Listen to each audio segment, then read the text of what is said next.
오늘은 디모데전서 5장에 있는 말씀을 통해서 믿음의 선한 싸움을 싸우라, 우리 교회 공동체의 리더들 또 직분자들에게 주시는 말씀으로 함께 은혜 나누도록 하겠습니다. 이 바울이 복음을 전하는 1세기 교회 지도자들은 감독 또 목사 혹은 장로라는 그런 호칭으로 불리어졌습니다. 오늘날 목사의 사역과 거의 유사하다라고 말할 수 있지만 꼭 목사만이라고 단정하기는 어렵죠. 왜냐하면 초대교회가 시작할 때는 교회 안에 오늘날처럼 여러 가지 조직이 구비되어 있지 않아서 한 지도자가 여러 가지 일들을 겸하여 하는 일이 많이 있었기 때문입니다.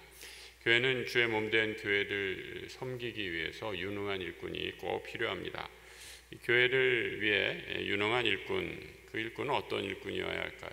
어제 말씀드린 것처럼 교회는 가족 공동체다라고 말씀드렸는데, 믿음의 공동체인 섬기는 일꾼은 하루아침에 만들어지는 것이 아니기에 교회에 바른 일꾼을 세우기 위해서 늘 경건과 또 하나님 나라 훈련을 계속해야 합니다.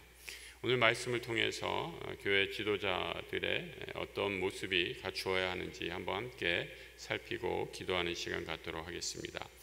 먼저 오늘 본문 17절 우리 같이 읽은 말씀인데 다시 한번 읽어보면 이렇게 되죠. 17절 말씀입니다. 같이 한번 읽어볼까요? 잘 다스리는 장로들은 배나 존경한 자로 알되 말씀과 가르침에 수고하는 이들에게는 더욱 그리할 것이니라. 교회 리더들은 공동체 안에서 인정받아야 합니다. 우리가 흔히 참 그분 믿음이 신실한 분이에요 라고 이렇게 말씀을 하죠. 여러분, 신실이라는 한자를 한번 생각해 보세요. 우리가 찬양을 할 때 신실하신 하나님 이런 찬양도 하고 고백을 하는데, 신실, 믿을 신자를 쓰죠. 사람 언변에다가 말씀 언자를 씁니다. 사람의 말이 믿을만 하다라는 거죠. 다시 말해 말과 행동이 일치한다라는 말입니다. 민수기 23장을 보면 이런 말씀이 있죠. 우리가 믿는 하나님은 어떤 하나님인가? 하나님은 사람이 아니시니 거짓말하지 않으시고 인생이 아니시니 후회가 없으시로다. 어찌 그 말씀하신 바를 행하시지 않으시며 하신 말씀을 실행하지 않으시랴. 신실하신 하나님은 말과 행동이 분리돼서 허투루 하시는 말씀이 없이 말씀하시는 것을 그대로 이루시는 신실한 하나님이시다라고 말씀하는 거죠. 이 실자, 열매의 실자를 쓰는데, 열매의 실, 우리가 흔히 볼 수 있는 그런 과수나무의 열매입니다. 이 실자의 반대말은 허자이죠. 아무것도 없다, 텅 비었다 할 때 쓰는 말이 한자로 허 이렇게 쓰는데, 그래서 허실, 이게 이제 두 개가 반대되는 개념인데, 이 실은 열매가 있고 말씀드린 것처럼 그 안이 풍성해서 믿음의 고백, 말씀하신 것들이 그대로 우리에게 이루어진다라는 것을 의미합니다. 교회 리더들은 이렇게 신실하신 하나님을 믿기에 그 신실하신 하나님을 따라 살아가는 사람들입니다. 내가 교회의 주인이 아니라 하나님이, 예수 그리스도가 주인임을 자각하며 교회를 섬기는 리더들이 신실한 교회 리더들이죠. 교회 직분자들은 교회 주인 노릇하라고 하나님이 불러주신 직분자들이 아닙니다. 섬기라고 불러주신 일꾼들을 말하죠. 하지만 사탄은 이를 망각하게 하고 끊임없이 교만한 마음을 심어줍니다. 그래서 이만큼 봉사하면 됐지, 이만큼 헌금했으면 됐지, 이만큼 다녔으면 내가 주인 노릇해도 되지라고 유혹하죠. 이 감사한 것은 우리 교회 오늘날까지 성장하고 부흥하는데 마땅히 칭찬받고 높임을 받을 만한 그런 분들이 전혀 자기를 드러내지 않고 헌신하셨다라는 데 있습니다. 교회 개척 후에 평생 교회를 위해 자신의 삶을 들이신 우리 원로 목사님 계셨죠. 또 원로 목사님과 함께 동역하신 우리 여러 장로님들, 또 교회 어르신들 지금도 많이 계십니다. 하지만 우리 교회 어르신들 중에 누구도 자신이 그럴 수 있으신데, 그럴 만한 위치에 계신데 아무도 자기 주장을 하지 않으시고 교회를 섬기셨습니다. 그저 묵묵하게 누가 알아주지 않아도 섬기셨기에, 신실하게 교회를 섬기셨기에 오늘날까지 우리 교회가 든든히 서 온 줄로 믿습니다. 이 귀한 믿음의 전통을 우리가 잘 지켜야 할 것입니다.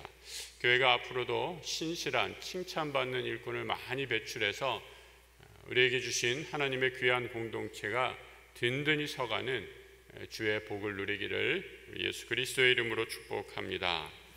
이어지는 말씀 18절 말씀 같이 읽어보겠습니다. 성경에 일렀으되 곡식을 밟아 떠는 소의 입에 망을 씌우지 말라 하였고 또 일꾼이 그 삭슬 받는 것이 마땅하다 하였느니라. 18절 말씀은 구약과 신약을 각각 인용하면서 이루어져 있는 것을 보게 됩니다. 곡식을 밟아 떠는 소의 입에 망을 씌우지 말라, 신명기의 말씀을 인용한 것이고요. 그 후반부에 일꾼이 그 삭슬 받는 것은 마땅하다라는 말씀, 고린도전서 9장을 인용한 말씀입니다. 이 구약에 인용한 말씀은 그 시대에 아마 속담을 인용한, 농경사에서 이루어지는 이 속담을 인용한 것으로 보여집니다. 그래서 정확하게 어떠한 상황인지 유추하는 것이 그렇게 쉽지는 않고요. 하지만 후반절에 있는 말씀, 일꾼이 그 삭슬 받는 것은 마땅하다라는 말씀, 우리가 그 의미를 들으면 바로 깨닫게 되는 말씀이죠. 특별히 고린도의 교회에서 있었던 일인데, 고린도의 교회는 바울이 개척해서 세운 교회였는데 아주 힘든 목회지 가운데 하나였습니다. 바울의 적대자들이 사도 바울이 교회로부터 받는 사례에 대해서 적대적인 태도를 갖고 있었습니다. 이런 적대적인 태도에 대해서 바울이 변론하는 거죠. 그래서 바울이 가진 것, 이 텐트 메이커라는 장막 짓는 일을 따로 갖고 있었습니다. 바울은 목회자가 사례비, 수고하는 것에 대한 대가를 받는 것이 마땅하다라고 말하고 있죠. 이 세상에 수고롭지 않은 일이 없습니다. 목회도 마찬가지로 수고스러운 일입니다. 교회 나온 지 얼마 안 된 분이 저한테 그런 말씀하시더라고요. 목사님은 일주일에 한 번 주일만 수고해서 참 좋으시겠어요. 이 교회 생활이 한 지 얼마 안 돼서 이제 목사가 주일에만 일한다라고 생각하시는 분이죠. 목회가 주일 하루만 수고하는 것이면 어떨까 생각해 보지만 그렇지 않습니다. 목회가 수고스럽지만 복음을 전하는 것이 어떤 것보다 값지고 귀한 일이기에 그 수고로움을 감사와 기쁨으로 감당합니다. 바울은 이런 적대자들의 부당한 비난에 대해서 이 복음의 가치가 돈의 문제로 훼손된다면 차라리 텐트 짓는 것, 장막 짓는 일을 하면서라도 자비량으로 일한다라는 거죠. 이 사도행전 18장 2절에 보면 브리스길라와 아굴라라는 부부와 함께 바울이 장막 짓는 일에 종사했다라는 것을 확인하게 됩니다. 생계를 위해서 벌면서 사역했다. 그러므로 부당한 사람들의 비난을 면했다라는 거죠. 최근에 우리 교단에서 이중직에 대한, 목사의 이중직에 대한 신학적, 목회적 토론이 있었습니다. 이중직, 말 그대로 목회를 하면서 다른 직업을 갖는 그런 상황을 얘기합니다. 사역자가 교회 사역을 하면서 두 개의 직업을 가질 수 있느냐라는 그런 논의였습니다. 예전에는 생각하지도 못하는 그런 문제였습니다. 하지만 시간이 지나면서 이 사회 분위기가 굉장히 많이 바뀌었죠. 무엇보다도 현실적인 여건이 많이 바뀌었습니다. 교회의 사례만으로는 생활하기 힘든 사역자들이 많아졌습니다. 예전에 교회가 부흥할 때 풍족하지 않아도 견딜 수 있었습니다. 하지만 이 코로나를 지나면서 문을 닫는 교회들이 많아지고 있습니다. 더 심각한 것은 앞으로 이런 추세가 더욱 가속화되어서 이 개척교회, 상가교회뿐만 아니라 중형 교회로까지 점점 확산되고 있다라는 것이죠. 아주 현실적인 문제입니다. 이 교회 사역자들이 다른 일을 해야지 생활을 꾸려갈 수가 있습니다. 실제로 신대원 신학생들 전도사 사역을 안 하고 주중에 다른 일을 하는, 그래서 학업을 버는 신학생들이 많아지고 있습니다. 교회 일주일에 한 번 나가서 최저임금에 못 미치는 사례를 받는 것보다 알바를 하면 더 많은 급여를 받기 때문입니다.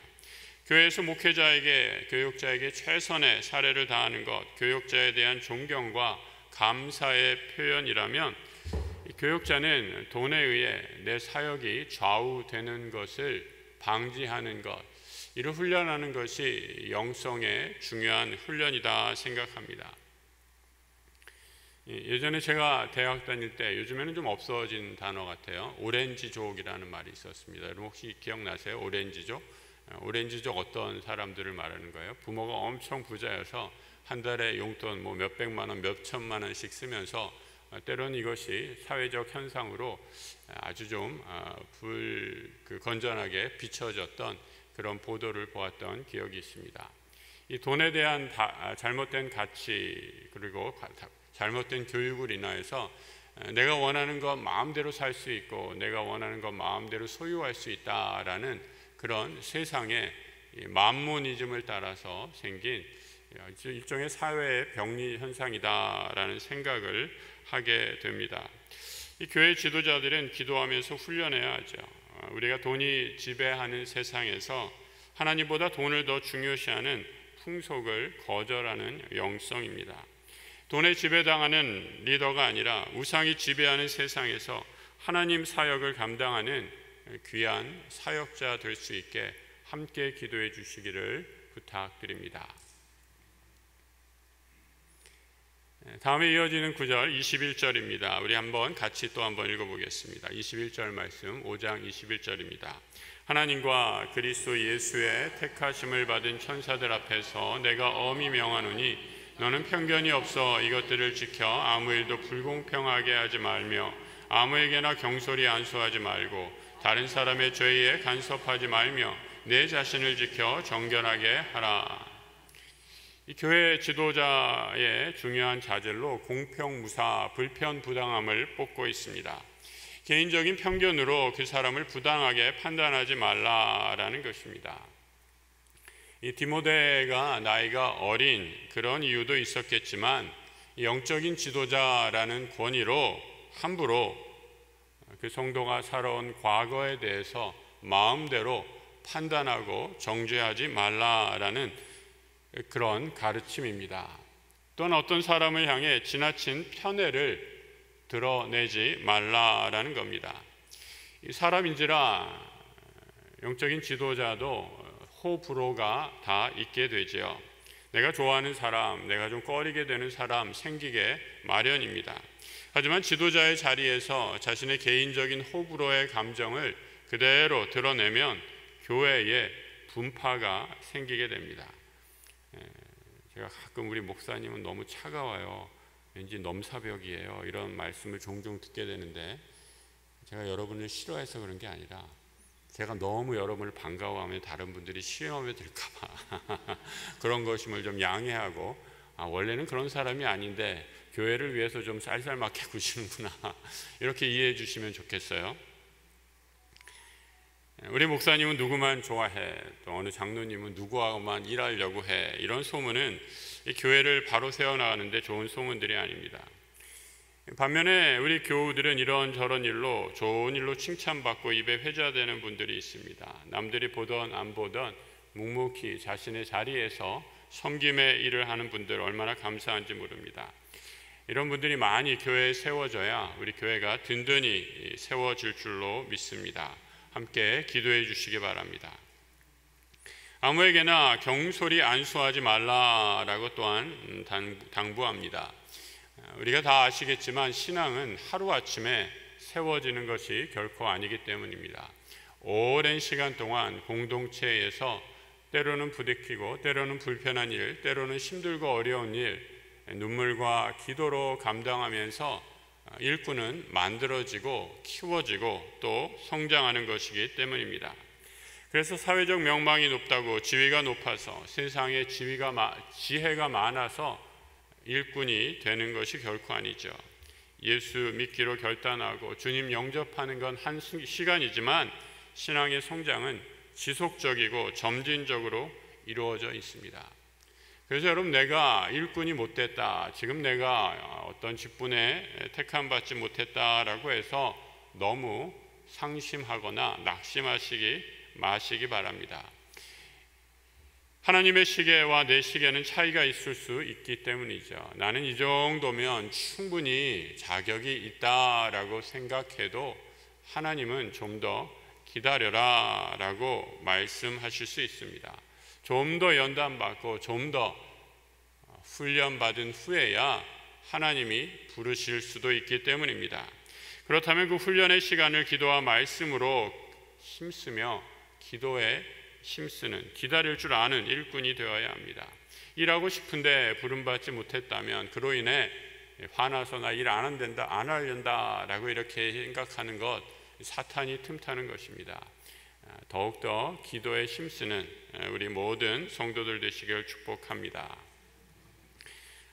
또 이어지는 구절 가운데 하나가 아무에게도 다른 사람의 죄에 간섭하지 말라라는 이런 표현들이 나오죠. 그러면서 나의 경건에 힘쓰라 말씀합니다. 다른 사람의 죄에 간섭하지 말라라는 것, 어떤 심각한 범죄 행위, 또 교회를 무너뜨리는 이런 잘못된 악한 행위들, 그런 것들도 눈 감고 지나가라라는 그런 말이 아닙니다. 당연히 그런 죄는 정죄하고 교회에서 치리해서 교회가 시험에 빠지지 않도록 단죄를 해야겠죠. 하지만 여기서 말하는 이 죄는 사소한 죄들, 우리가 흔히 겪는 실수로부터 또 여러 가지 내가 연약함으로 일어나는 그런 사소한 죄들을 말합니다.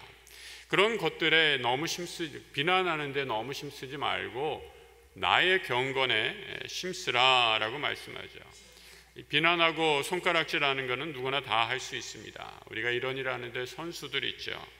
그런데 주님의 공동체는 서로 손가락질하고 그 죄를 드러내는 그런 공동체가 아닙니다.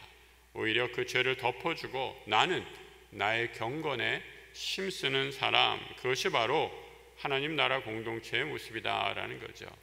믿음의 가족이 서로의 잘못을 그대로 다 드러낸다면 여러분 어떻게 하겠습니까? 흔히 세상에서 하는 말이 있죠. 그런 가정은 이제 콩가루 집안이라고 그러는 거죠. 우리가 가족이기 때문에 상대의 우리 믿음의 형제자매의 잘못이 있어도 또 좀 부족한 면이 있어도 사랑으로, 은혜로 덮어주고 감싸주는 것, 그것이 바로 교회 공동체의 모습입니다. 우리가 왜 이렇게 해야 합니까? 우리 주님이 나 같은 죄인을 십자가의 보혈의 피로 용서해 주시고 감싸 주시고 용납해 주셨기 때문입니다. 이 사랑을 체험한 사람, 이 사랑을 경험한 사람은 그래서 조금 힘들고 또 잘못한 사람이 있어도, 나에게 잘못한 사람이 있어도 연약해서 그런 것이다, 넉넉한 마음으로, 나를 보는 것이 아니라 주님을 바라보며 넉넉한 마음으로 용납하고 용서하는 것이지요. 그래서 남의 죄를 지적하고 드러내고 손가락질하고 정죄하기보다 조용히 그 사람을 위해 경건의 자리, 기도의 자리에 나가서 나의 경건에 힘써라 라고 권면하는 것입니다. 우리가 섬기는 교회는 하나님이 주인인 곳입니다. 그리고 우리는 이 땅에서 부름받은 일꾼들입니다. 하나님은 하늘에 계시고 우리는 이 땅에서 부름받은 일꾼임을 꼭 기억해야 바르게 섬길 수 있습니다. 요즘 우리 사회를 보면 여러 가지 학자들이 얘기하더라고요. 피로 사회, 도덕 규범이 무너진 가치 상실의 사회, 돈이 지배하는 만모니즘의 사회, 여러 가지 얘기를 하는데 저는 이런 학술적인 얘기 하고 싶지 않고 그냥 좀 쉽게 다들 그냥 열받은 사회가 아닐까 하는 생각이 들어요. 다 그냥 화나 있는 것 같아요, 그죠? 그래서 조금만 건드리면 폭발하기 직전까지 가고, 운전하다 보면 조금도 기다릴 줄 모릅니다. 신호 바뀌었는데 안 가고 있으면 바로바로 빵빵 그리고요. 저부터 그러더라고요. 그리고 조금만 남이 불편하게 하면 그 창문 내리고 막 욕을 해대고, 그래도 분이 안 풀리면 그냥 나와가지고 어떻게 잡아먹을 듯이, 그래서 거리에 종종 싸움을 하는 사람들 보게 됩니다. 이제는 더 위험하게 이 칼을 들고 백주 대낮에 칼을 휘두르서 아무 이유도 없이 사람들을 상해한다라는 뉴스까지 접하게 되죠. 왜 이런 일이 생길까 여러분 한번 생각해 보시기 바랍니다. 생각해보면 그 이유는 하나이죠. 내가 내 인생의 주인이라고 착각하기 때문입니다. 내가 내 인생의 주인인데 내 마음대로 다 해야지 잘 된다고 착각하는데 하나도 풀리는 일이 없어요. 그러다 보니까 그냥 열받고 화나고 짜증나서 그 분노하고 그 분노를 엉뚱한 사람에게, 자기와는 아무런 상관이 없는 사람에게 분풀이하는 그런 병든 사회가 되어가고 있지 않나라는 생각이 듭니다. 우리 교회가 깨어서 기도해야 할 이유, 교회는 믿음의 공동체, 성도들이 모인 곳이죠. 우리의 신앙생활은 내 뜻대로 하는 삶이 아니라 하나님 뜻대로 하는 삶이 신앙생활, 신앙인의 모습입니다. 내 뜻이 아니라 하나님께 순종해야 승리하고 성공합니다. 믿음의 공동체, 하나님이 주인인 교회를 섬기고 그 교회를 만드는 우리 성도들이 되기를 다시 한번 부탁드립니다. 목사가 주인이 되는 그런 교회가 아니라 목자장이신 예수 그리스도가 주인이 되어 주시고 주님만을 바라보면서 서로 성도를 잘 섬기는 그런 교회, 그런 일꾼이 많아지는 교회, 그 교회를 통해 이 시대에 하나님은 오늘도 우리를 통해서 하나님의 귀한 사명을 감당하실 줄 믿습니다. 이 거룩한 부르심에 모두 순종하며 나아가는 우리 약수의 귀한 믿음의 일꾼들 되시길 우리 주님의 이름으로 축복합니다. 우리 함께 기도하는 시간 갖도록 하겠습니다. 우리 오늘 말씀 생각하면서 교회 일꾼들 많이 세워지도록 기도해 주시기를 바랍니다. 말과 행동이 하나 되는 그런 신실한 일꾼들 되도록, 또 그런 일꾼들이 세워지도록 함께 기도해 주시기 바랍니다. 이 재물이 우상이 되는 세상에서 우리 교회 영적 리더들이 재물을 다스리는 능력을 소유할 수 있도록 기도해 주시기 바랍니다. 돈의 힘에 굴복하는 것이 아니라 하나님이 주신 사명 붙잡고 능히 이를 이겨내길 수 있는 믿음의 능력 소유할 수 있도록 기도해 주시기 바랍니다. 우리가 어느 한편에 치우치지 않고 불편부당한 믿음의 길 살아가는 것이 아니라 다른 사람을 정죄하고 판단하는 것이 아니라 용납하며 더욱더 하나님과 가까워져서 믿음의 공동체, 하나님의 신실한 일꾼 되게 해달라고 오늘 받은 말씀 가운데 함께 기도 제목을 놓고 기도하도록 하겠습니다. 함께 기도하겠습니다. 하나님 아버지, 이 아침에 또 주님께 간절한 믿음의 봉헌을 하며 드리는 기도의 제목들이 있습니다. 다시 우리 수능을 위해 기도할 때에 우리의 자녀의 수능 가운데 함께 해주시고 지혜와 건강 허락하여 주시옵소서. 하나님, 기도의 제목을 올려드리는 성도들 함께 해주시고 아버지, 기도 가운데 하나님의 뜻을 이루게 하여 주옵소서. 우리의 자녀들 또한 우리 가정이 믿음의 가정 되어서 하나님의 뜻을 따라 순종하는 가정 되기를 기도하는 제목이 있습니다. 함께 해주시고 모든 것 범사 감사하며 올려드리는 우리 봉헌 위에 하나님 함께 하셔서 그 감사가 넘치게 하여 주시옵소서. 하나님께서 맡겨주신 귀한 제자들, 자녀들 더욱더 믿음으로 섬길 수 있도록 도와주시며 하나님 사랑하고 이웃 사랑하고 먼저 영육간에 하나님의 뜻을 행하는 귀한 가정 되는 기도의 제목 있습니다. 이 가정 제목 들어주시고 기도의 뜻대로, 기도의 제목대로 응답받는 놀라운 축복 허락하여 주옵소서. 평생 소원, 남편, 배우자의 구원인데 주님, 이 기도 들어주셔서 복음의 문이 열리고 마음을 열어 영접하는 은혜 허락하여 주옵소서. 받은 은혜 감사하면서 또 자녀들의 학업과 복음 가운데 하나님의 뜻이 드러나는 귀한 가정 되게 해달라고 기도합니다. 또 봉사와 또 섬김에 기회 주셔서 감사하는 기도의 제목이 있습니다. 마음에 받은 상처 있다면 주님께서 치유하고 또 섬기면서 놀라운 은혜 회복을 누리며 섬길 수 있는 이 기도의 제목 허락하셨는데 주님께서 이 모든 기도 가운데 함께 하시고 응답하여 주시옵소서. 지금은 우리 주 예수 그리스도의 은혜와 우리 하나님 아버지의 크고도 놀라우신 사랑하심과 성령님 함께 하시는 은혜의 역사가 우리를 주님의 몸된 교회에 섬기는 일꾼으로 불러주신 것 감사하며 우리 하나님께서 신실한 하나님이셨듯이 우리도 서로에게 신실한 주의 종이 되어 주님의 몸된 교회를 바르게 섬겨나가는 귀한 일꾼 되기로 다짐하는 고개 숙인 모든 주의 백성들 위해 이제와 영원토록 함께 하시기를 간절히 축원하옵나이다. 아멘.